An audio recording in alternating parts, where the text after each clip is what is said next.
झारखंड कांग्रेस के पूर्व प्रदेश अध्यक्ष प्रदीप बालमूची जी इस वक्त में कोयलांचल धनबाद के दौरे पर हैं। चलिए जरा सा उनसे बातचीत करते हैं कि इस वक्त में पूरे देश स्तर पर कांग्रेस का भारत जोड़ो अभियान चल रहा है। इस अभियान का क्या असर दिख रहा है और क्या आसन्न झारखंड में भी ये अभियान देखने को मिलेगा। चलिए उनसे बातचीत करते हैं। सर, पहले तो ये बताएं कि राहुल गांधी जी ने जो यात्रा शुरू की उसका पब्लिक में काफ़ी अच्छा रिस्पॉन्स मिल रहा है, तो आप लोग चाहेंगे कि अब वो दक्षिण भारत से उत्तर की तरफ बढ़ें और इस तरफ ही वो अभियान चले ताकि यहाँ भी लोग जो है कांग्रेस से ज़्यादा जुड़ पाएँ। देखिए, फर्स्ट फेज का ये पद यात्रा है और जैसे आप सबों को पता है कि ये पद यात्रा कन्याकुमारी से लेके कश्मीर तक जाएगा और उसमें बहुत सारे राज्य विशेषकर जो पूरब के राज्य हैं वो कवर नहीं किए जा रहे हैं, इसलिए कि वो रूट नहीं बन पा रहा। मगर ये विचार में है, अंडर कंसिडरेशन है कि भाई इसके बाद दूसरे फेज में ये जो एरिया है, चाहे पूरब के एरिया है, बंगाल है, झारखंड है, बिहार है और यूपी का बड़ा भाग है, ये सब जिसको कवर नहीं किया गया, इस पर भी ये यात्रा का कार्यक्रम है और हमको लगता है कि निश्चित रूप से सेकंड फेज में वो यात्रा को भी शुरू किया जाएगा।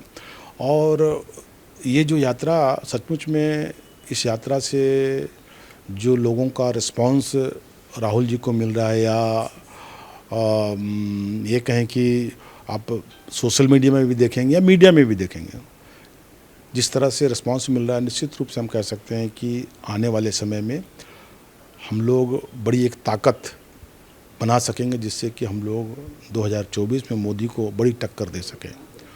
और राहुल जी अपने जिससे पर ये आरोप लगते थे, बहुत लोग आरोप लगाते थे, वही लोग अब उसके पक्ष में बोलना शुरू कर रहे हैं। कुछ लोग कहते थे कि नहीं भाई राहुल जी कुछ नहीं करता है, वो विदेश में रहता है, काम नहीं करता है, फुल टाइमर नहीं, इस तरह की बातें होती थी। मतलब हम ये मान लें कि ये यात्रा जो है राहुल गांधी को जमीनी नेता बना देगा। एकदम निश्चित रूप से। मैंने कहा कि कौन है, हम लोग भी इतना दिन से राजनीति के, हम भी कभी भी 5-6 महीना घर से बाहर नहीं रहे। हम तो खुद बोल रहे हैं, हम भी अपने को बहुत बोलते जमीनी नेता है, मगर जमीनी नेता हम कहाँ 6 महीना 5 महीना घर से बाहर हैं। वो तो रोड में है, घर से बाहर नहीं है। तो आज़ादी के पहले भी 1917 का जब आंदोलन शुरू हुई थी, चंपारण यात्रा, गांधी जी अगर पूरे देश भर में नहीं घूमते तो गांधी को भी लोग नहीं जानता। निश्चित रूप से। इसलिए मैंने कहा कि जो राहुल जी का प्रयास है निश्चित रूप से सराहनीय है और वो हमको लगता है ये कांग्रेस को संजीवनी का काम करेगा और आने वाले नेता हैं। और निश्चित रूप से आने वाले समय में जो एरिया कवर नहीं किए गए, हम लोग भी अनुरोध किया है कि भाई ये किया जाए और हमको लगता है कि अंडर कंसिडरेशन है। मैंने कहा कि निश्चित रूप से सेकंड फेज का भी कार्यक्रम बनेगा और उसमें हम लोग भी पूरी ताकत के साथ में सहभागी होंगे।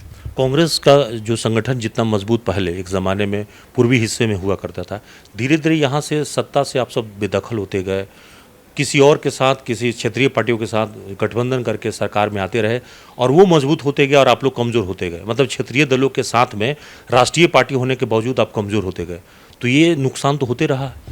ये देखिए, जब गठबंधन होती है तो इसमें नफ़ा नुकसान तो होता ही है निश्चित रूप से। और देखिए कि राष्ट्र पार्टी और क्षेत्रीय पार्टी में बड़ा बेसिक फ़र्क हो जाता है कि आजकल जो क्षेत्रीय पार्टी है लोकल इशू को टच करती है, लोकल इशू को मुद्दा बनाती है, और राष्ट्र पार्टी है जो वो राष्ट्र को मुद्दा बनाती है। मगर जो वोटर है वो समझता है कि मेरा ये सबसे ज़्यादा समस्या था और उसको ये एड्रेस कर रहा जो क्षेत्रीय पार्टी, इसलिए उसको थोड़ा सा ये कहें कि हमारा सवाल इसलिए है कि झारखंड में आप सत्ता में हैं, झामुमो अपना एजेंडा लागू कर रहा है, लगातार घोषणाएं कर रही है, उसके एजेंडा में आपके राष्ट्रीय हित प्रभावित हो रहे होंगे और आप कहीं कमज़ोर नहीं हो रहे।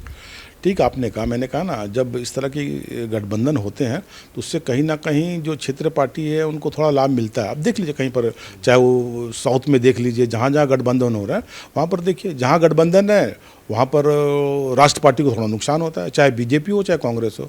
मगर अभी जो गठबंधन का दौर चल रहा है और हम इससे हट भी नहीं सकते, मगर प्रयास है कि निश्चित रूप से, और हमको लगता है देश हित में बड़ी ज़रूरी है कि राष्ट्र पार्टी को आगे आना चाहिए। मगर अब हैं जनता है, जनता जनार्दन, अगर उसके इश्यूज़ को आप नहीं उठाएंगे तो चाहे राज्य हो चाहे देश हो, उसमें कहीं ना कहीं आप पीछे पड़ जाएंगे। मगर ज़रूरी है कि अपने इशू को भी, हम लोग जब गठबंधन में भी हैं तो अपने जो मुद्दे हैं, चाहे वो लोकल के मुद्दे हों चाहे राष्ट्र मुद्दे, उसको पीछे नहीं छोड़ना। 24 में सीन क्या होगा?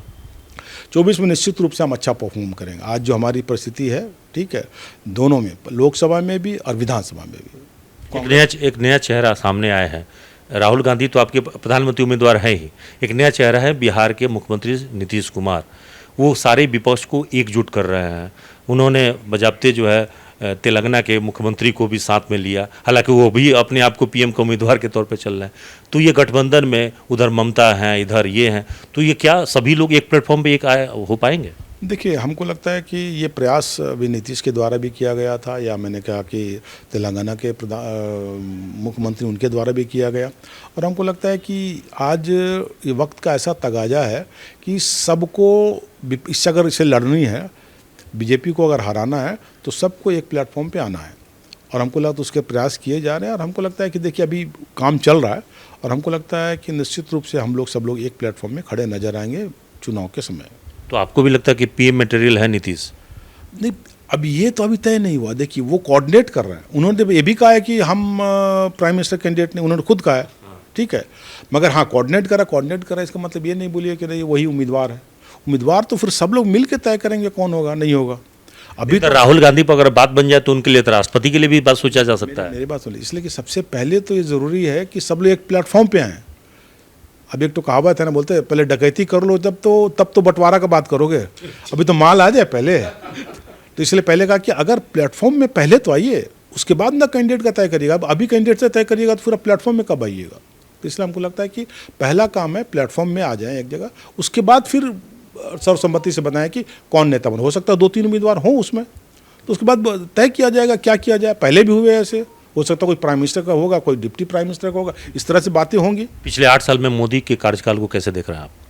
देखिए, पिछले 8 साल में मोदी जी ने सिर्फ लोगों को यहाँ ठगा है, और अपने जुमले से लोगों को, आप देख लीजिए, सब लोग आपके सामने है रिजल्ट। आज जो नौजवानों में बेरोजगारी है, चाहे वो महंगाई की बात हो, ये किस कदर देश को घेर रहा है, और हमारी अर्थव्यवस्था पूरी तरह से चरमरा गई। अब जब अर्थव्यवस्था चरमराई बात करते हैं तो विदेश की बात करते हैं, वहाँ ऐसा है वैसा। अरे आप तो देखिए, मनमोहन के समय में भी आपको याद होगा, पूरा देश में अनएम्प्लॉयमेंट हो रहा, तो लोगों की नौकरी जा रही थी। यूएसए में भी तभी भी भारत उससे बचा रहा था, उसको बचा लिया गया, तो वहाँ यहाँ से किसी को नौकरी नहीं गई थी। तो जब आर्थिक मंदी उस समय आई थी तब तो हम बच गए थे, और अभी जब मंदी आ रही तो आप बोलते हैं कि नहीं वहाँ तो ऐसा हो रहा है, तो हम लोग को भी तो ऐसा झेलना पड़ेगा। तो कहने का मतलब ये पूरी तरह से ये फेल्योर हो गई, इसकी अर्थव्यवस्था पूरी तरह से समाप्त हो गई है। इसलिए अब लोग धीरे धीरे पहले तो इसकी बातों पर विश्वास करते, अब धीरे धीरे लोग समझना शुरू कर दिए। इसका परिणाम निश्चित रूप से देखिएगा 24 को आपको देखने को मिलेगा। तो आपने सुना प्रदीप बालमुंशी जी को, जो साफ बता रहे थे कि आगामी 2024 में महंगाई और बेरोजगारी ये 2 बड़े मुद्दे होंगे, जिसको लेकर कांग्रेस पूरे देश भर में इस मुद्दे को लेकर आम जनता के बीच जाएगी। और भारत जोड़ो अभियान से कांग्रेस उत्साहित है, क्योंकि इस वक्त में भारत के लोग सीधे तौर पर कांग्रेस से जुड़ ही नहीं रहे हैं। वर्तमान मौजूदा सरकार की जो हालत है अर्थव्यवस्था को लेकर, उससे भी रूबरू हो रहे हैं। सहयोगी निकुंज के साथ अभिषेक कुमार, न्यूज़ ANP, धनबाद।